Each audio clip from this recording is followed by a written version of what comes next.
Welcome to CMO Confidential, the podcast that takes you inside the drama, decisions, and choices that go with being the head of marketing. Hosted by five-time CMO Mike Linton. Welcome, marketers, advertisers, and those who love them to Chief Marketing Officer Confidential. CMO Confidential is a program that takes you inside the drama, decisions, politics, and choices that go with being the head of marketing at any company in what is one of the most scrutinized jobs in the executive suite. I'm Mike Linton, the former Chief Marketing Officer of Best Buy, eBay, Farmers Insurance, and Ancestry.com, here with my guest, Jeff Culliton.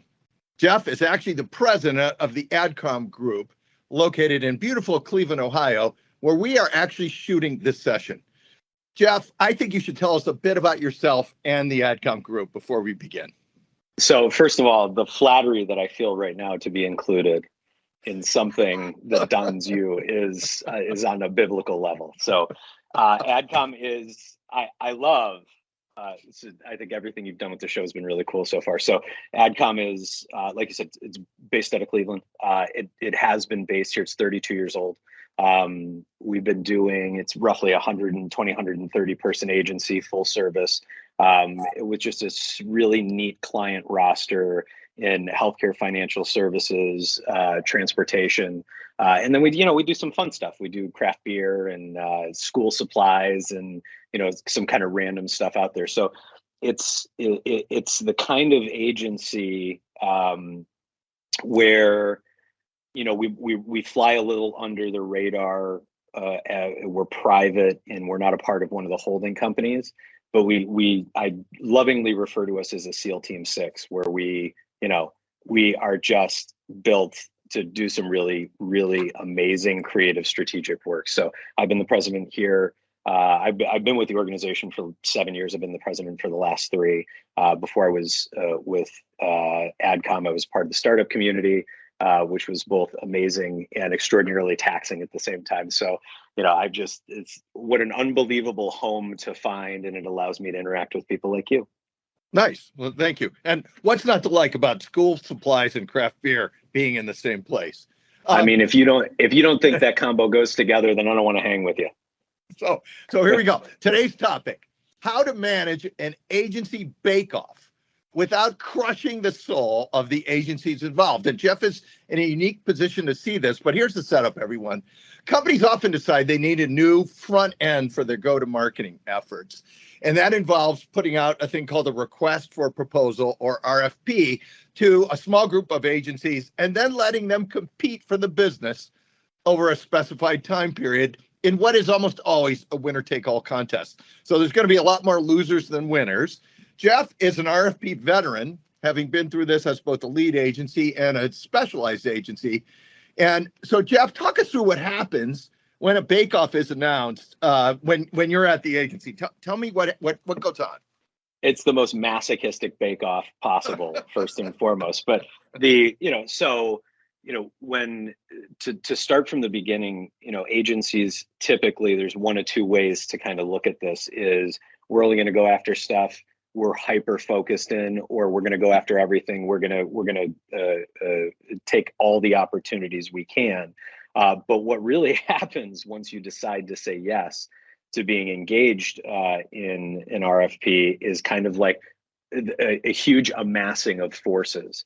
So what we're doing functionally is we're putting together a hyper skilled team in order to look at a brand through a keyhole, make some assumptions based off of the data that they're providing us, any of the brand and competitive work that they're providing us, and then some sort of North Star guiding light of what they're looking to change. Hey, we're looking to grow our audience in X, or we're looking to be more impactful with Y. We're looking to take more market share from so-and-so. We would like your thinking on how to do that. And so what we'll do is, we bring together kind of our hit squad of people who are really good at thinking abstract about these problems. And I use abstract purposely because, a lot of day-to-day work after work's been brought in is linear. Do this, get this out. This is really hey, I have minimal visibility to who you are as a brand. I am going to take some flyers and put some work in front of you that hopefully resonates with you. And how long do you have for these usually? Well, I think that's one of the things that it kind of denotes a good RFP from a bad RFP in a lot of ways. Yeah, let's hear it. Because we're going to go down the path now of best practices and then Hall of Fame worst practices lineup. And we're going to talk about both of them. So start with the best practice here. Yeah, so I think really clearly defined and stuck to timelines with an RFP for a significant piece of work, and AOR for creative or media or something to that effect. You're probably looking somewhere between 60 and 90 days. There's going to be a lot of interaction between not only your group, but the groups, presumptively, if you move through the process. And then there are, which we see too many of, is extraordinarily short timelined RFPs, or on the maybe even the worst side of it, RFPs without a timeline. And we know we need to do something, but we have nothing driving our decision. So a good RFP, and that's like crazy. Well, but yeah, I think you would be shocked how frequently it happens where an RFP is being driven by a want and not a need. Mm-hmm. And so that kind of creates some nebulous, very movable deadlines. And so, when we look at, I think, really good RFPs where you're able to not only intake what a company is looking to do, where they're really sharing under NDA good intel with you so you can make educated strategy, you're looking 60 to 90 days is, in a lot of cases, quite a sprint, especially if you're looking at an RFP that's going to be, if that's going to be multiple rounds. We'll get people like, we just want a big idea. And you're like, you would actually just like us to amass our people together, give you a big idea, and then you can go dark for a while. It's an interesting combination. So how like, let's say we have a 60-day timeline or a 90-day timeline, and you're going to come to round one. When is round one kind of done? And then what's the best practice for ending round one and then managing the agencies that don't win? So, is that a good question? So, I think when RFPs are executed, brands specifically, can do themselves huge favors by choosing selection gateposts that are round specific. And I think an RFP, we want to get somebody who's going to push us and has experience in this and that. But, when we see an RFP that's got 6 or 8 groups in it, really great RFPs tend to have this is what's going to call down that group to 2 or 3. Give me a live example. Of call down criteria. So call down criteria would be somebody who is bringing us an idea with executions in channels that we aren't currently using, that uses our voice but expands it into an audience that we aren't currently touching. But knowing that might not be the idea that gets picked, but we want to know that you have the horsepower and the latitude to not only think it up, but to be the person to be the group that's going to put something together where we go, okay, they may have missed the mark on this and this, but man, whatever that nugget was is something that we feel really good about, and we'd love to move that into expanding upon that thinking. So then you get called out, or you make it to the next round. When you get called out, what is the best way to let down the agency when you don't make the cut? Because usually there's like 4 or 5 players in this, or sure. Yeah. So I'll tell you, I'll start with what typically happens, which is the don't do, which we see all the time. When you don't make it, the Hall of Fame worst practices lineup. Here we go. We're starting in the Hall of Fame. So what happens 99 times out of 100 is whoever calls you, hopefully they call you and they don't email you, although that happens frequently. And they say the same thing to you. You came in second. You're great, but you were. I gotta tell you, you almost wish that at a certain point people could swipe left or right and just make it a mercy killing versus somebody trying to give you some sort of backhanded compliment while still saying you suck. But what really I've seen happen in a handful of times, which I think is extraordinarily useful, is the organization who is running the RFP taking the time to say, hey, here's the reasons that we chose not to go with you. We didn't see a through line of your strategy, from the creative to the media to the execution. We didn't think that your team had the ability to perform this way, repeatedly. We thought that the copy really felt flat here, and our leadership feels strongly that copy carries the day. And very concrete examples of why. So this is like honesty in talking to the agency. And who's delivering this? Is this a CMO delivering this, or who would you have call you? So I think in a perfect world, the CMO does it. I think it doesn't. It often gets delegated down. But I also think it's a really good training mechanism for people on the brand side of learning how to give that kind of feedback, because they have to give that to themselves, their internal teams, their internal agencies at some point as well. Being able to be critical but do it in a way where not only is that person going to receive it appropriately, but then possibly use it as a multiplier moving forward in the next RFP is something that's extremely useful in their own internal organization. And so typically, I think we would see a VP of marketing, a director of marketing, depending on who's involved in the RFP, get sent to do the bad news giving, not surprisingly. Yeah. But, CMOs who are really training up people to take their place, that's an area you see where people have done it really well, where there's nuance in the training, where they go, hey, there's going to be conflict in everything we do. This is just another thing that's conflict is going to happen. You can't practice conflict and avoidance. You need to hit it, because in the 30 seconds of discomfort after that, now you can lay down that conflict. You don't have to handle it anymore. And you've also given something to the group moving forward that you're not working with. So you lose the bid or you lose the RFP. How does the team take it? And what's the best, because a lot of these, sometimes, the agency needs this for, there we go. They take it with booze. There we go. Well, it's a good thing that you're doing the craft beer thing.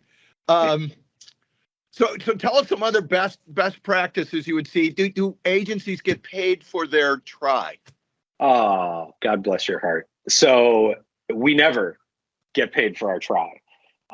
So this is, if we look at our budgeting from a business development standpoint over the year, we're sinking tremendous amounts of hours, and an RFP could cost you. And when I say cost you, I mean, theoretically cost you hours of the people who are being put towards the work. Yeah. 70, 80, 100, multiple hundreds of thousands of dollars. When you get deeper on in a process and you're doing spec work that is, specific to that client, specific to that strategy, you have not been picked yet. Do the whole campaign. Do the whole thing for us. And you're into the finals. There's only 2 left. Do the campaign, show it off. That's a lot of money. That's a lot of time. And there's only one winner. Tell me how that plays out.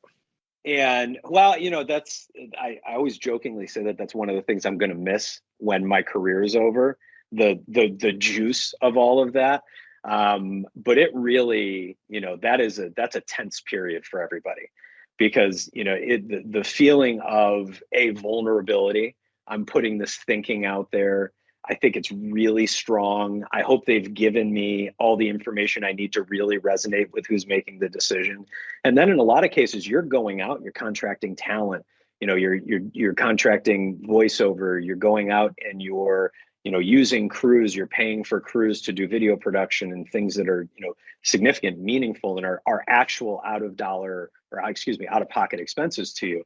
Like it's a rush. Don't get me wrong. It is a real adrenaline hit to be able to go through that process, especially when you get to the second round and you're just duking it out with some other phantom boxer. And do you ever look at it and say, look, I know our agency is just in here as a stalking horse, and they're never gonna pick us, so we're gonna turn it down. We're gonna turn down the RFP. Maybe in my advanced career now, I've gotten slightly more bullish on just saying what's on my mind, which is both good and bad. But when we're a part of an RFP, or we're included, especially in the initial phases of an RFP where it feels like a funny fit. Yeah. I will actively now in every RFP that we do reach out and say, hey, you don't have to answer this question. However, it would do both. It would be, useful for both of us and the amount of time we're going to spend in this. Is this an open RFP? Does really anybody have the chance to win it? Or, are there a couple of front runners? Because I'm going to spend a lot of money. I'm going to use a lot of time on it. And if you would give me that honesty, it would be appreciated. And will people actually give you that honesty or not? So the more senior a person you get to, the more likely the honesty is. The more junior a person, the more of an obfuscated answer you get. It's like, oh, no, it's an open thing. Everybody's got a shot. Of course, everyone's equal. Yeah, who's making the decision? Oh, where it's collective, it's gonna, we're all making it. There's a scorecard, and one's, whoever there's always wins a out. scorecard that is never really going to be used. But yes. Yeah, but in reality, there's a CMO like you who sits somewhere and they're like, yeah, they scored the highest, but I hated everything they did, so we're going with it. Yeah, that is not true. But I appreciate you bringing it up. Thank you so much. So tell us a great horror story that just will make our listeners understand what it's like to be on the other side of this process. Okay, so this one I still have post-traumatic stress from this one when I walk into a certain ice cream parlor, if you can believe that.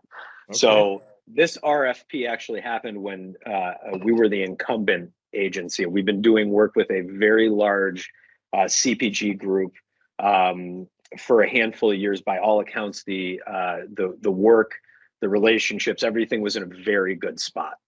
So on a Friday, I get an email from procurement from this organization for a review.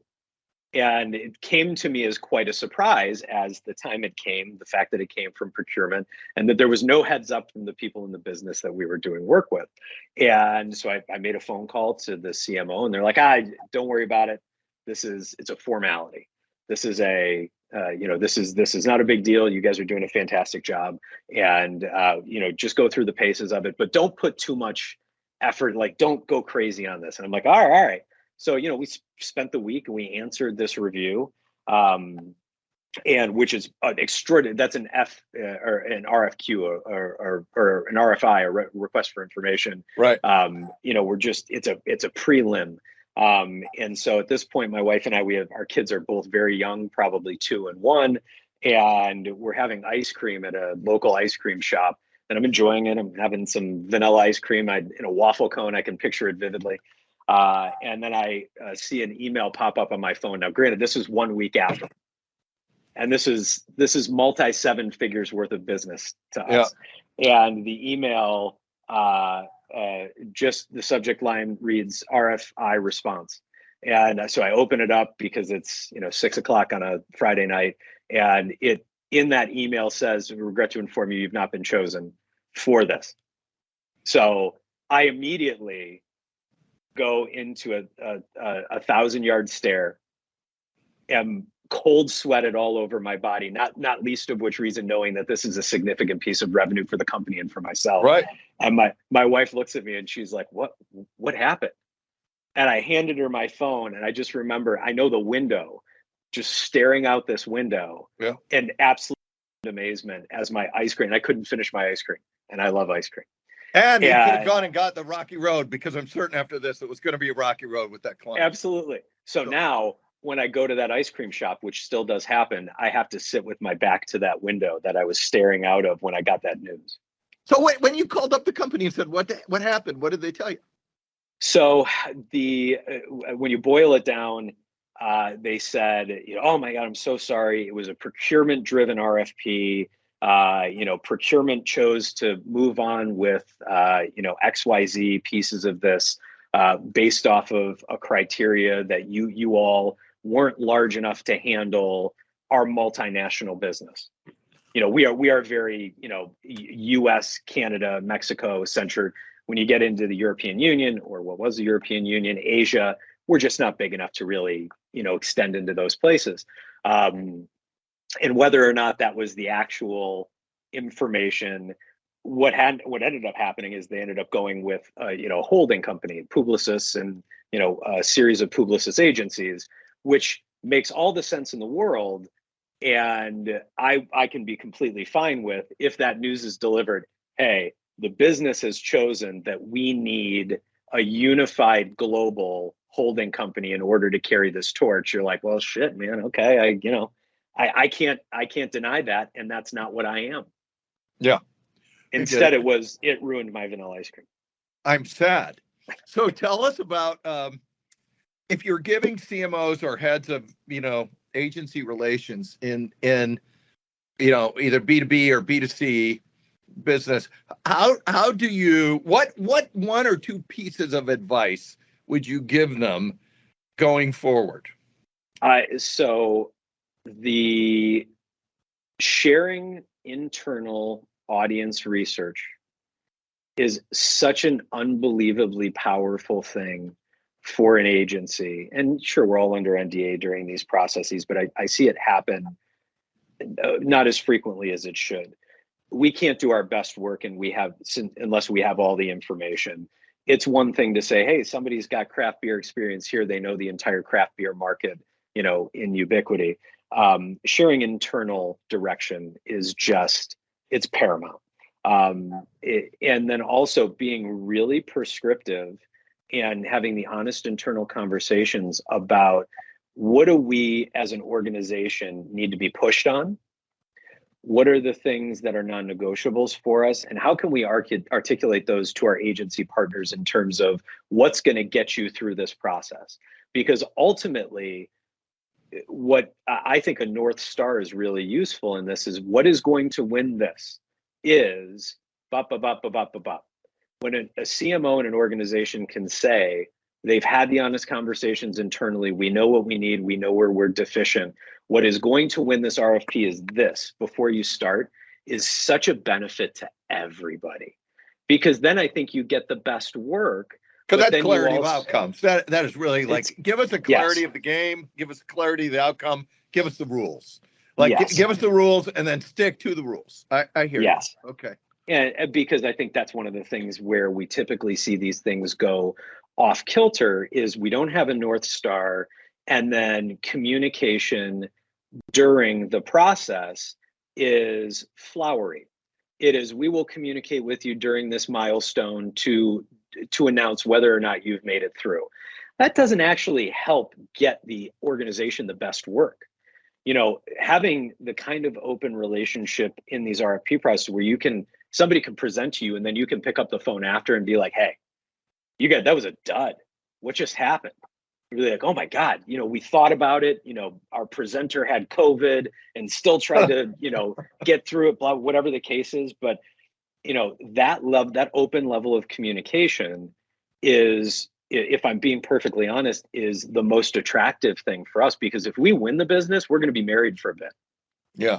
And I need to know that that's a part of the marriage versus getting blindsided by things that pop up out of nowhere that maybe could have been sorted out long ago if we just chatted about it. Got it. So you got all these marketers and advertising people hopefully listening to this podcast. Yeah. What's one piece of practical advice we haven't talked about that you would give them? So this is something I will say that I've been learning lately, which is especially now, bring the youth of the organization into the fray.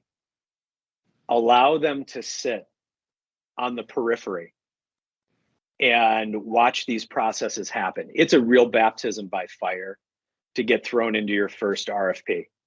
It's a real gift and a real learning experience for young people to be able to sit around and see the rigor and the stress management and the ability to say, we're 2 days out, this isn't going to work. We got to go back to the drawing board, to see the process of it. And then for agencies, I think there's a habit of discounting the feedback of the youth because it's not as battle tested. Yeah. And I learned something earlier this year during an RFP process that fortunately we won, where this just absolute nugget of genius for the audience, beautifully crafted, both visually and verbally, came out of somebody who is, I'm telling you, 9 months into their career. and the changing landscape of media and how people are coming out of their education in tune to it makes them actually kind of an insurance policy against the old heads. I will include myself in that, doing what we've always done to be successful, because the landscape is changing. Nice. Well, Jeff, thank you. And thanks everybody for listening to CMO Confidential. Look for our other shows, which include What Your Agency Really Wants to Tell You But Won't, Why the Short Shelf Life of CMOs, Parts 1 and 2, What is it really like in the B2B startup world, and is marketing's obsession with measurement destroying the function? Hey, all you marketers out there, stay safe. This is Mike Linton at CMO Confidential signing off, and thank you, Jeff. Thanks, Mike. Today's episode of CMO Confidential is brought to you by CMOcoaches.com. Are you a current or aspiring chief marketing officer looking to take your career to the next level? You should work with a CMO coach. CMO coaches are former CMOs who are nationally certified coaches. So whether you want to improve your leadership skills, develop your team, or drive better business results, we have the experience and expertise to help you succeed. To learn more, visit us at CMOcoaches.com.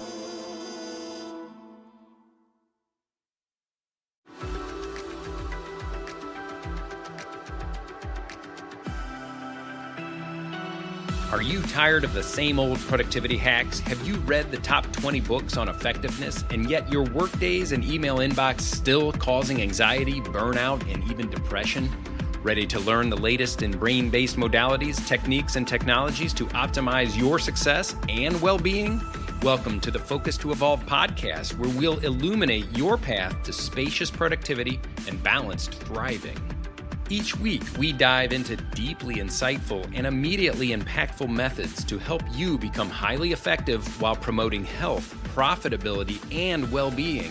Say goodbye to the trance of busyness and hello to your highest potential. It's time to discover a new way of accelerating your mission, growth, and purpose. Join us on the Focus to Evolve podcast and get ready to live your most joyful, productive, and fulfilling life.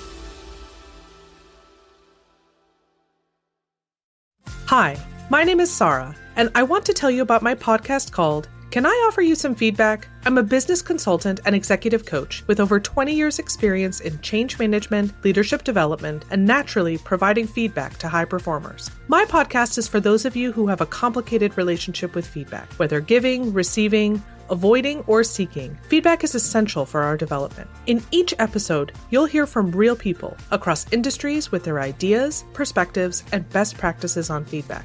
I'll also be sharing business bites with you, simple explanations of organizational tools, management techniques, and leadership philosophies that will help you and your businesses thrive. You can listen to Can I Offer You Some Feedback on your favorite podcast app, or learn more at evergreenpodcasts.com.